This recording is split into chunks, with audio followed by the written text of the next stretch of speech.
Assalamualaikum warahmatullahi wabarakatuh. Apa kabar adik-adik pelajar semuanya, adik-adik yang ada di SMA dan yang ada di madrasah, serta tidak lupa adik-adik yang ada di SMK.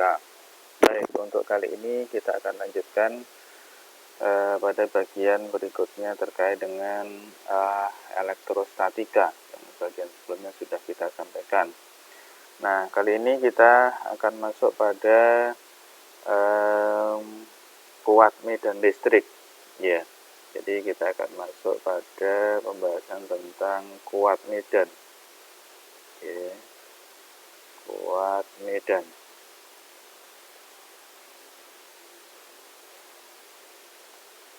Nah, kuat medan ini dilambangkan dengan E, ya.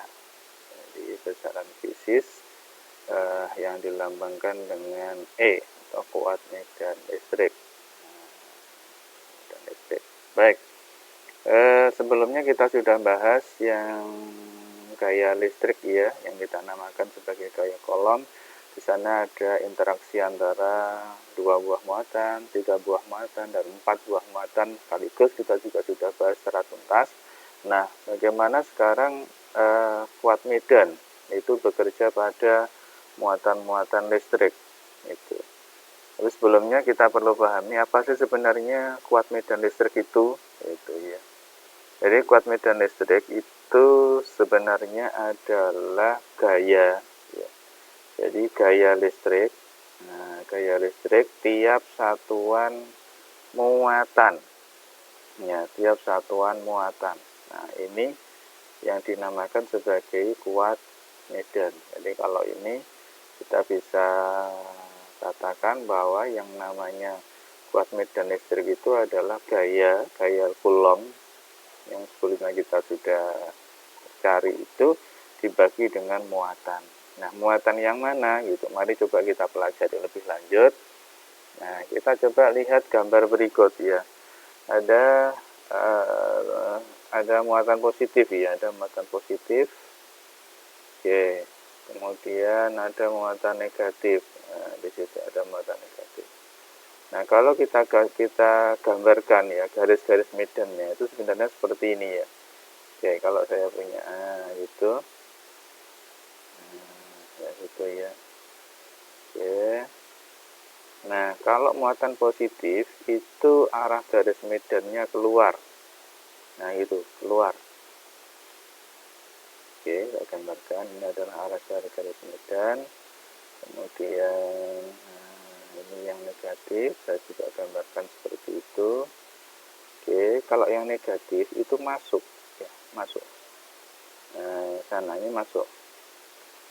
Nah, ini masuk. Nah, itu. Nah, sehingga kalau kita gambarkan skema tentang gimana terjadinya garis-garis medan itu seperti ini. Nah, kayak gitu.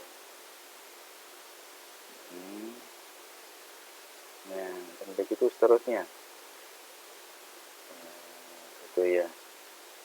Oke.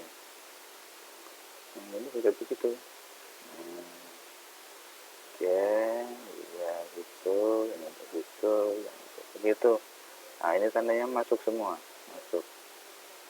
Nah, masuk sana ke sana, sana gitu, ya. Ini adalah gambaran tentang terjadinya garis-garis medan yang terjadi antara dua buah muatan, yaitu muatan positif dan muatan negatif. Nah, besarnya kuat medan listrik, ya, besarnya kuat medan listrik yang terjadi pada, misalkan ini Q1 itu. Q1 yang ini kita beri nama Q2. E, ya, kuat medan listrik yang dialami oleh muatan yang pertama itu kita beri nama EQ1 gitu. Kuat medan listrik pada muatan yang pertama itu sama dengan gaya, ya, gaya. Oke, kita bagi dengan muatan itu sendiri. Itu berarti Q1. Nah, sehingga kalau awalnya kita punya rumusan F-nya itu adalah K, Q1, ada Q2 karena ini interaksi antara dua buah muatan ini tadi dibagi dengan R 12 kuadrat. Ini jaraknya ini ya, jaraknya R. Kita bagi dengan Q1. Nah, sehingga Q1-nya coret. Tinggal apa? Kalau begitu, K ya Q2 dibagi dengan R12 kuadrat. Ini adalah Q1. Nah, berarti dengan demikian kita bisa simpulkan bahwa muatan yang muncul di sini adalah muatan yang mempengaruhi.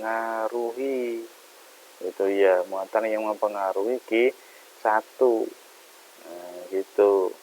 Berarti kuat medan listrik yang dialami oleh Q1 itu nanti sama dengan Q2 dibagi dengan jaraknya antara kedua muatan ini. Seperti itu. Begitu juga kalau misalkan nanti ditanyakan kuat medan listrik yang dialami oleh Q2. Berarti yang muncul di rumusan ini adalah yang mempengaruhi siapa? Q1. Yang di sini jadinya Q1 dibagi dengan R12 kuadrat. Nah, begitu ya.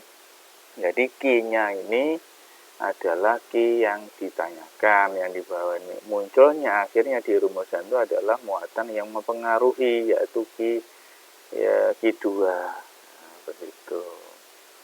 Nah, besarnya kuat medan listrik. Oke.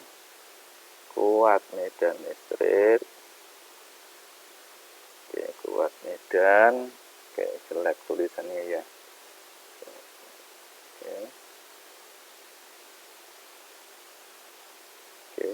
Oke, besarnya. Oke ya. Jadi,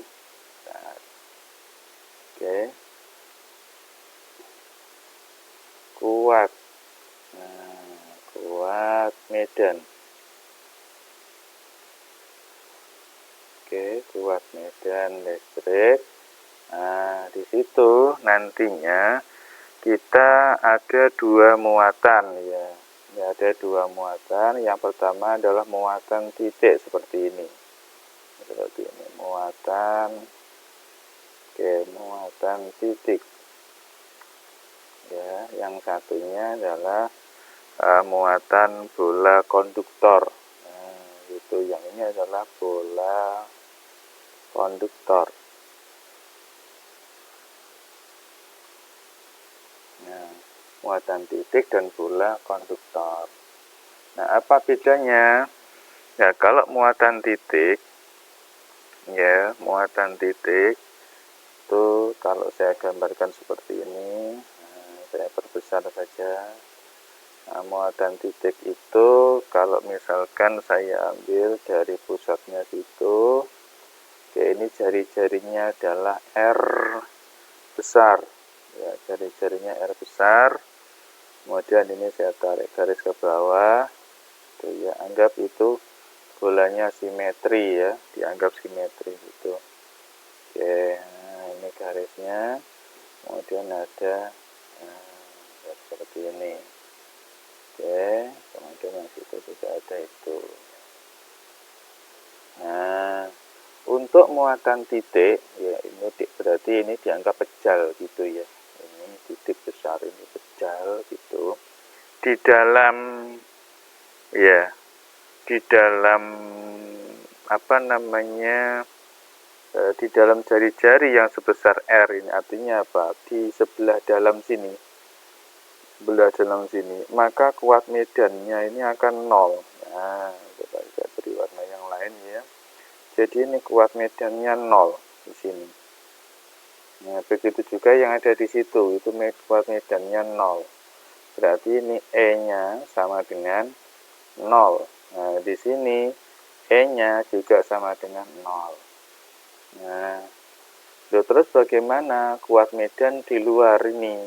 Ya, di luar titik ini. Tuh. Nah, kalau kita kembalikan pada rumusan yang ini ya, rumusan asal katanya ini tadi, ya ini tadi E gitu ya. E, ya jadinya grafik ya seperti ini. Nah, gitu, yang sebelah kiri juga kayak gitu. Sorry. Oke. Agak ke bawah itu ya. Nah, gitu. Nah, ini menunjukkan bahwa E-nya itu sama dengan apa? K GG dibagi dengan R kuadrat gitu. Nah, ini yang ke sana adalah R kecil, yang ke situ adalah juga R kecil. Ini juga sama. Jadi seperti itu. Nah, di pada jarak tertentu sebelum sampai pada permukaan di situ, itu ternyata kuat medannya 0. Ini kuat medannya juga 0. Nah, begitu. Nah, bagaimana kalau misalkan sekarang kuat medan pada muatan bola konduktor gitu. Kalau bola itu kan di dalamnya kosong, ada ruangan kosong begitu. Bola itu mempunyai jari-jari sebesar R besar gitu, R. Nah, kemudian titik pas di permukaan situ saya beri nama titik B gitu ya, titik B, ini titiknya B. Kemudian di dalam bola itu saya ngambil titiknya A gitu. Ada lagi yang di luar, kita beri nama titik C gitu. Coba ini jaraknya kita begitukan. Nah, jaraknya titik C. Nah, maka kita bisa tuliskan sekarang itu EA ya, kuat medan di titik A itu sama dengan 0 ya. Di dalam bola itu sama dengan 0. Kenapa 0? Karena di dalam bola itu tidak ada muatan. Kalau muatan itu kan tersebar merata ke sana. Oke, di dalam permukaan ini gitu. Ya, ini muatan. Oke. Nah, seperti itu. Di dalam bola itu muatannya tidak ada muatan, sehingga kuat medannya sama dengan 0. Nah, berikutnya bagaimana di permukaan? Ya, berarti kita beri nama EB, kuat medan pada permukaan ini. Jadi gimana? K bagi dibagi dengan R kuadrat, karena ini jaraknya adalah R. Nah, gitu. Kalau yang ini jaraknya dengan C, kita beri nama R kecil. Berarti jadinya apa? EC. Ya, EC itu sama dengan apa? K dibagi dengan RC gitu. Dibagi dengan R ya, R kecil kuadrat. Ini beda gitu. Jadi ngukurnya dari pusat. Nah, gitu. Nah, berikutnya bagaimana terkait dengan energi potensial listrik. Nah, gitu. Energi potensial listrik. EP-nya gimana? Jadi oke, sekalian aja energi potensial. Nah, energi potensial listriknya gimana? Kalau kita lihat definisinya bahwa energi potensial itu adalah energi yang digunakan. Ya, kalau saya punya muatan ini sebagai Q1, kemudian di situ ada Q2. Nah, itu. Nah, Q2 ini kita sebelumnya ini jaraknya adalah R gitu ya. Oke. Jaraknya ini adalah R antara Q1 dan Q2. Di mana Q2 nanti kita ingin pindahkan misalkan ke sana. Nah, gitu. Berarti ini Q2 aksen. Oke, Q2 aksen. Nah, ini dipindahkan. Gitu. Berarti nanti energi potensialnya EP. Nah, itu sama dengan apa? K. Oke. Q1, Q2 dibagi dengan R. Nah, tidak ada kuadratnya. R-nya itu R yang mana? Ya, R yang ini. Ya, gitu. Nah, ini R yang di sini. Bukan R yang di situ. R yang yang kedua ini. Gitu. Nah, jadi seperti ini untuk cerita dari energi potensial. Oke, baik. Saya kira demikian untuk penjelasan kali ini. Jangan lupa untuk tetap semangat ya belajar fisika. Kemudian jangan lupa juga untuk like komennya ya. Komennya kita perlukan untuk kebaikan pembuatan video-video pembelajaran selanjutnya gitu. Jangan lupa untuk subscribe juga. Nah, demikian apa yang dapat saya sampaikan. Selamat belajar. Assalamualaikum warahmatullahi wabarakatuh.